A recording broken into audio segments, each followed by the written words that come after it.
Ya, halo guys. Selamat datang kembali ke channel ini. Hari ini kita mau ngobrol sedikit tentang apa itu yang namanya BPD atau Borderline Personality Disorder.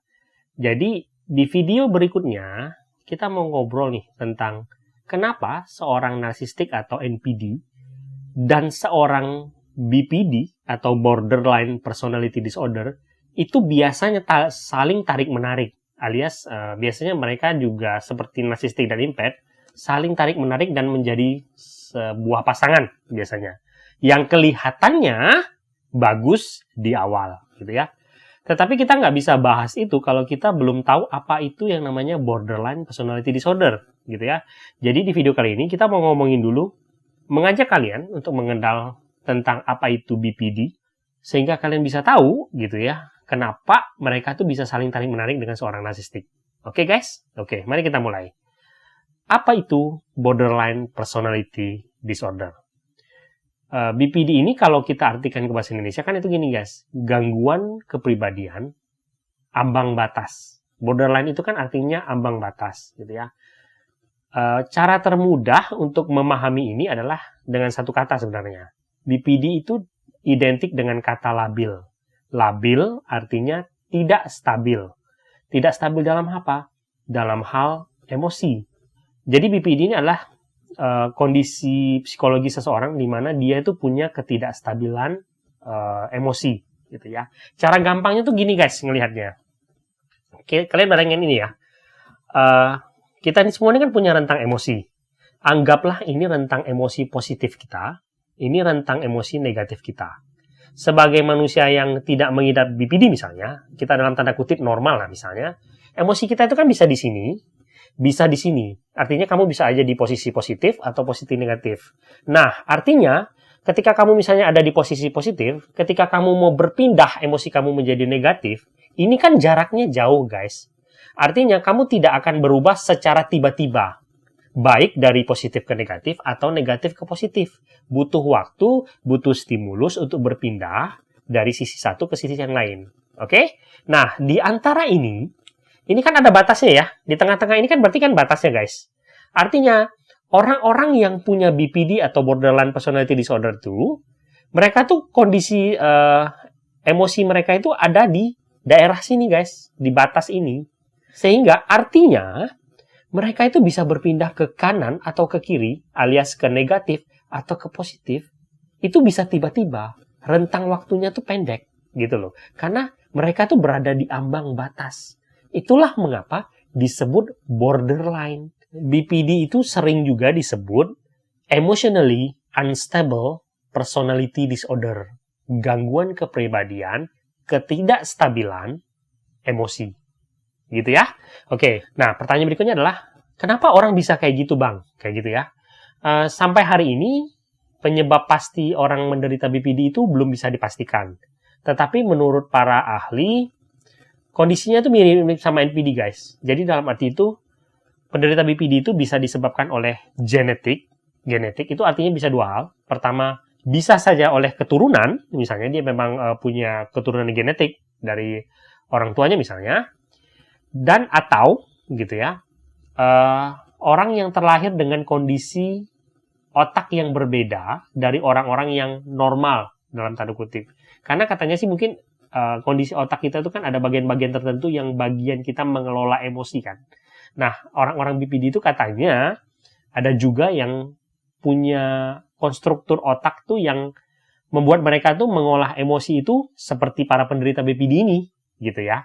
Nah, itu kalau kita bicara dari segi genetik, tetapi bisa juga dari sisi lingkungan, gitu ya. Seperti ketika kita udah bicara ini, kita akan bicara tentang childhood emotional neglect, tentang trauma masa kecil, tentang abuse, tentang trauma besar yang tiba-tiba terjadi, gitu ya.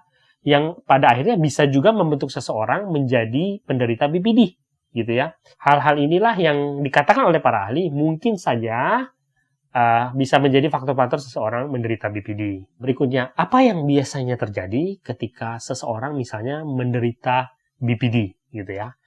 Yang pertama adalah gini, kita udah bilang kan tadi, batas emosi mereka itu kan ada di ambang batas, guys. Jadi, paling kentara itu adalah biasanya orang-orang dengan BPD ini ya emosinya nggak stabil gitu ya. Moodnya itu juga nggak stabil. Jadi mereka tuh perpindahan moodnya itu bisa sangat cepat gitu. Kenapa? Karena mereka ya ada di ambang batas itu. Perpindahan yang sebenarnya mereka tuh juga nggak mau gitu ya. Mungkin ya mereka tuh nggak ngerti juga kenapa perpindahan emosi mereka itu bisa sangat cepat.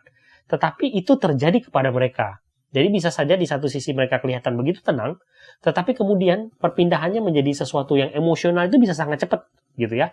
Dan kemudian misalnya kembali lagi ke sesuatu yang normal, itu juga cepat gitu ya. Nah, itu kira-kira gambarannya. Nah, konsekuensi dari hal ini gitu ya, menjadi ciri khas kedua, yaitu biasanya penderita BPD ini kan mereka tuh menjadi seseorang yang sangat bergantung sama orang lain. Sebenarnya ini analoginya tuh gini guys, ketika seseorang itu punya ketidakstabilan emosi gitu kan, dia juga bingung dengan keadaannya dia merasa terombang-ambing, seperti kalian terombang-ambing gitu ya. Kalian kan butuh pegangan supaya kalian merasa diri kalian itu stabil. Seperti kamu terombang-ombang di tengah ombak, kamu berharap bisa memegang sesuatu supaya kamu bisa stabil. Nah, ini yang membuat penderita BPD biasanya mereka mencari figur-figur atau hubungan-hubungan di mana mereka itu bisa bergantung, gitu loh. Ini membuat mereka menjadi sangat takut dengan adanya penolakan. Karena ketika penolakan itu dilakukan ke mereka akan menganggap itu sebagai sebuah mimpi buruk, karena mereka itu akan kehilangan pegangan. Karena bergantungnya mereka kepada seseorang, ini membuat mereka biasanya tuh punya hubungan yang tidak bertahan lama dengan seseorang, gitu ya. Entah pertemanan, entah kerja, entah percintaan gitu misalnya. Karena biasanya mereka tuh sangat cepat ya attach di suatu hubungan, tetapi kemudian hubungan itu tidak berjalan baik juga karena terlalu bergantungnya mereka terhadap hubungan tersebut gitu ya. Jadi itu seperti kalau kita ngomong tuh cepat nyangkutnya, tetapi lepasnya itu juga cepat gitu loh. Karena ini konsekuensi dari ketidakstabilan emosi mereka, juga terlalu bergantungnya mereka kepada figur yang mereka gantungin itu, sehingga mungkin kadang membuat figur tersebut menjadi tidak nyaman, gitu ya. Nah, biasanya kan karena mereka ini memang terombang-ambing, gitu ya guys ya, pada akhirnya mereka ini memang nggak punya identitas diri yang jelas, gitu. Mereka sendiri tuh nggak tahu mereka itu siapa, gitu. Dalam arti mereka mungkin juga nggak tahu pekerjaan yang cocok buat mereka apa, lingkungan yang cocok buat mereka apa, pasangan hidup seperti apa yang mereka inginkan, misalnya kehidupan apa yang ingin mereka dapatkan gitu, mereka nggak punya gitu. Kenapa? Karena posisi mereka itu terombang-ambing. Jadi seperti orang yang terombang-ambing di tengah lautan, dia akan menjangkau siapa saja yang ada di dekat dia, misalnya untuk dijadikan gantungan. Tetapi dia sendiri kalau ditanya, kamu maunya yang seperti apa? Dia tuh nggak bisa jawab, gitu ya. Nah, yang kelima, penderita BP ini biasanya karena mereka tuh punya kehidupan emosi yang tidak stabil, itu kan biasanya kan akan membuat kamu sangat rapuh ya. Sangat rapuh dan menyebabkan kamu stres misalnya. Ketika mereka mengalami stres, biasanya ini akan dilampiaskan oleh mereka menjadi kegiatan-kegiatan yang destruktif, alias merugikan diri mereka sendiri. Itu seperti misalnya kalau kita lihat di keadaan-keadaan biasa itu, orang-orang yang kemudian akhirnya terjebak dalam narkoba, minuman keras, atau pergaulan-pergaulan yang destruktif, misalnya ya, kebut-kebutan, misalnya gitu ya, atau alkohol, gitu misalnya ya. Termasuk juga ketika mereka mengalami depresi, BPD itu juga akrab dengan self-harm, atau menyakiti diri sendiri, gitu ya.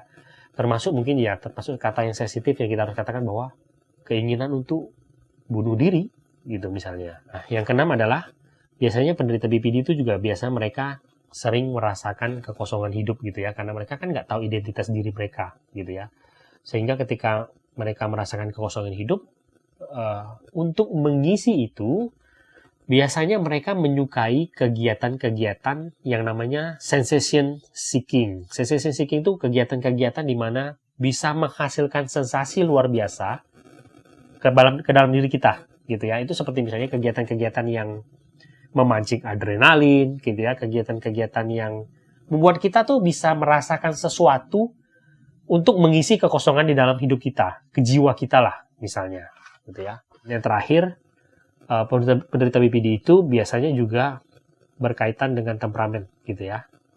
Pertama, ya mereka karena rentang emosinya yang tidak stabil tersebut, cenderung tempernya itu tinggi gitu, high temper, dalam arti biasanya sangat emosional dan meledak-ledak, dan dikenal sebagai misalnya seorang pemarah. Dan selain itu, mereka juga bisa saja menjadi seseorang yang paranoid gitu ya. Ketika misalnya mereka biasa bergantung sama orang lain, dia berpikir bahwa orang lain itu juga akan bergantung sama dia, gitu, akan berpikiran hal yang sama dengan dia. Ya, seperti kita bayangkan bahwa seseorang yang berada dalam keadaan tidak pasti, selalu merasa terombang-ambing gitu ya. Itu kan akan akhirnya menghasilkan ketakutan-ketakutan dalam diri dia terhadap hidup ini, gitu ya. Ketakutan-ketakutan yang dia bawa dan menjadi sesuatu yang berlebihan, gitu ya. Ketakutan-ketakutan yang berlebihan hampir di dalam setiap aspek hidup dia, gitu ya. Nah, ini beberapa hal yang saya bisa bicarakan tentang BPD, gitu ya. Kalau teman-teman ada yang tanya, abang kalau gitu nyembuhinya gimana? Karena ini personality disorder, guys. Saya nggak punya kapabilitas untuk menjawab ini, gitu ya. Memang jalan terbaik adalah mereka harus pergi ke psikolog atau psikiater, karena di situ nanti akan ada terapi-terapi tertentu untuk bisa misalnya memperbaiki ketidakstabilan dari emosi mereka. Di video berikutnya kita akan bicara tentang kenapa NPD dan BPD itu biasanya saling tarik-menarik. Sampai jumpa di video berikutnya.